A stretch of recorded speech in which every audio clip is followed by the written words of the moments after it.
welcome back to Year Women. My name is Kris Torres, and this week we're going to be talking about colorism in the media with two beautiful goddesses. I hope you learn a little something, and I hope you enjoy.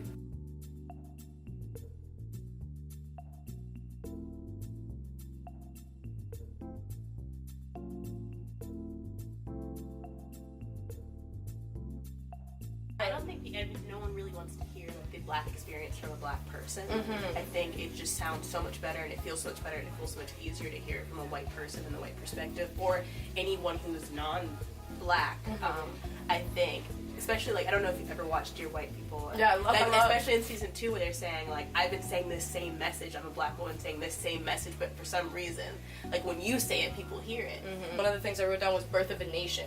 Like that was one of the first big movies to happen in America, and anytime a black person was depicted in the movie, they're animalistic. Like there was a girl that threw herself off a cliff because she didn't want to get raped by a black man.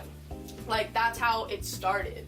And then it was crazy to see, because I actually watched this in a documentary, and it was crazy to see how cinematic it became. Like how it, like they wrote it, but it happened. Yeah. You know what I'm saying? Like it, like nobody knew that, no, this is how people are gonna handle race in America. This is how people are gonna talk about black people in film. Like this is, and it's a bigger part of society than people think of. Yeah. So I watch a lot of reality TV, and I feel like in a lot of those instances there's the token black person.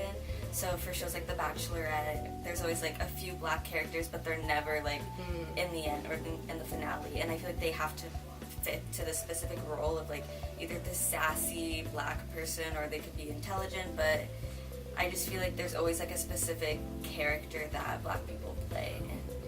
There was actually one of the classes that I had, I think in fall or spring, I don't remember, but we watched the pilot for that new like USA show, like the Tupac Biggie one. You know, everybody loves to like just bring that back to life. Everybody just wants to make money off it. But that's what I'm saying. Like, so it definitely like sounded like it was written by a white guy, because the black like stereotype was too, you know what I'm saying? Like it was gang violence, but it just didn't feel authentic.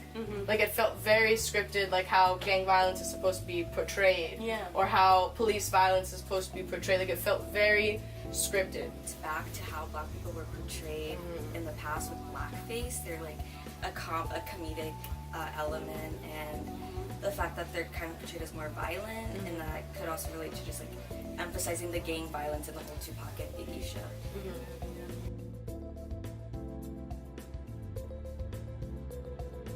Stereotypes are something that we use in our everyday things to basically understand the world and to go into every situation, and I get that to a certain extent, to use stereotypes to kind of help you understand people, but there becomes a point where it goes too far. It's derogatory. Yeah, it is.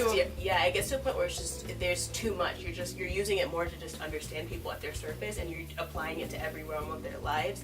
And I think that culture has conditioned African American people specifically, and other races for sure, to become and to teach their future generations to be palatable and to change themselves and to be able to like make themselves less than to be equal to, so they can understand and they can fit in without having to disrupt very much. So those stereotypes have kind of been conditioned in us, like, oh, I gotta fulfill my stereotype, like I have to be this, I have to be that, just to make everybody else feel okay and make everyone else be like, okay, this makes sense, like there's order in this, all this disorder in this world. So if you go against your stereotype, people will consider you not being black. Yeah. I think that happened to me a lot when I was younger. I just was like reclusive. I studied a lot. I don't know.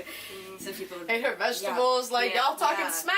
Yeah, they're throwing the word Oreo all the time. Like just black on the outside, white on the inside. It's just like what does it mean? What is black? Yeah, what is black? What is white? Like what makes it white? What is like? I hate that concept of like you speak to white, because I know you mean educated, but stop insinuating that black women aren't educated.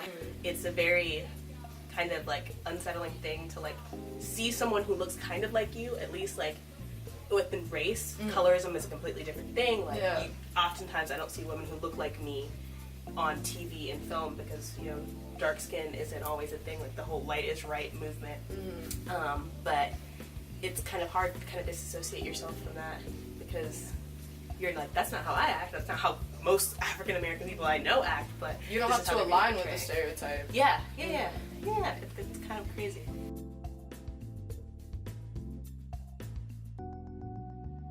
kind of, it's like, I think they put you in a really hard place where I think, at least as Black women, and I know this is true for Hispanic women and every kind of, like, ethnic woman, where they want us, they want everything about us. They literally want every aspect about us, but they just don't want us ourselves and, like, our personalities. Like, they want our bodies, they want the way that we dress. Like, I don't know, there's this t-shirt that I saw, it's like, oh, it's hood into its fashion. Like, everything's hood or everything's ghetto until it's considered fashionable and it's considered, like, palatable, and, like, this person wants to take it. Until the Kardashians wear it as hood, and I think that's or really, urban. Yeah, and it puts you into a really weird mental space. It's just like, I want to achieve, I want to succeed, I want to do this, I want to do that, but all the if faces. if I do anything, if I speak out of the term, then like, oh, she's just angry, she's upset, she's mad, and this, and you're not allowed. Like, Black women, that's very true. Black women are going through this internal crucible, and I think it's spreading into Black men as well, who are going through this thing. Like, we can't really have emotions that aren't really happy. Like, if you're not happy, if you're not joyous, if you're not, like, praise God, like,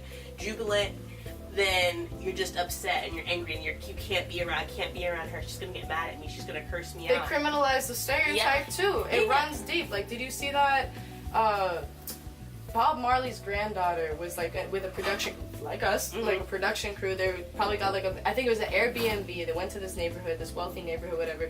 People called the cops on them, and they said it was because they didn't look welcoming or happy. And it's like they were walking. Like, we don't owe.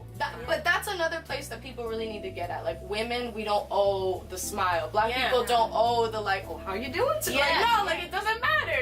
Because the thing is, it's also like, don't act like every white person is that welcoming. And it's always that happy, especially, like, you know, we work in a job. When you work in, like, customer service, like, you really see the truest sides of people who have gone through years and years of oppression on all sides of, like, being an ethnic person. Years of oppression, and that's passed down. That sadness, that like generational trauma. Those are passed down through our trait, like through our DNA. That sadness, that you kind of look at the world and you're just like, you kind of lose hope as you go on, and that's why we cling on to religion. That's why we cling on to whatever. We cling on to spiritual things, just being a spiritual being or whatever. We cling on that because we already know within our bones that, like, this is how we're going to be treated. This is how we're going to see the world, and, like, there's nothing really we can do about it. All we can raise our voice, we can try our hardest, but we have to just teach our kids that this is how you have to be used to. Be safe. Go out there, try your best. Like, don't get shot.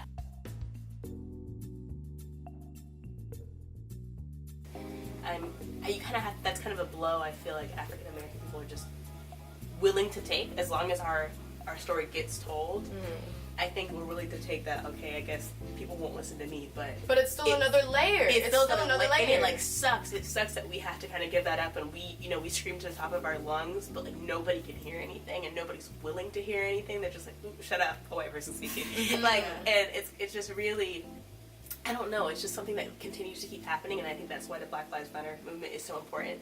But I think people keep just like, ooh, we can't talk about it, Black lives don't matter, all lives matter, and it's like, no, Black lives matter too. We get that all lives matter because obviously, duh, but we don't have to reiterate that. We just need to tell you, like, hey, all lives do matter, but like you have to realize all lives obviously aren't mattering right now because you are killing our Black people, you're killing our children, you're killing our sons and our daughters. You're setting them up for failure. And you're kind of engraving this like psyche that we're not safe. Like, conversations when I was a kid was just like, you can't go out here and you can't act like you're friends because you're Black. You have to remember, you're Black.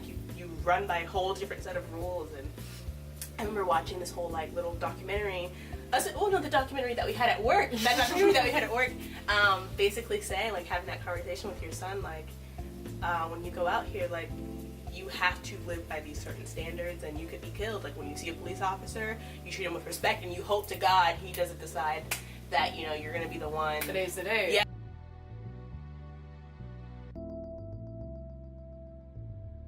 It's who's in the majority. Even though right now ethnic people are the majority, we're still the minority in realms of our voice. And if the majority decides, media is the people, honestly. At the end of the day, no matter how much we try to think that the media has complete control of what we see, we control the media, we give them the narrative. So if the majority, who is the more privileged people, are saying, hey, like, this is what we want to hear, and this is what we want to see, and these are the narratives that we want to tell, Black people and Hispanic people and Native people will always be criminalized and Asian people will always be criminalized because they're the majority. They're the ones who are speaking into the media. They're the ones who have the money to tell them, like, this is the stories that we want to hear, and we want to be comfortable forever. There has to be some type of revolution within our groups of people, and I think it's really scary to think, and we've been having little movements, you know, over time. That the conversation dies out. And the conversation dies out, and I think we just have to keep it kind of boiling and saying, like, no, we're gonna change it, and like we're gonna take the narrative over, and we are gonna talk about all these things, and they are gonna matter. And once the media kind of gets that showing, then obviously it's gonna go into the law, because we kind of decide what the law is. We're the people who like vote the policy makers in there. So it has to start on those lower layers and then keep going up from there.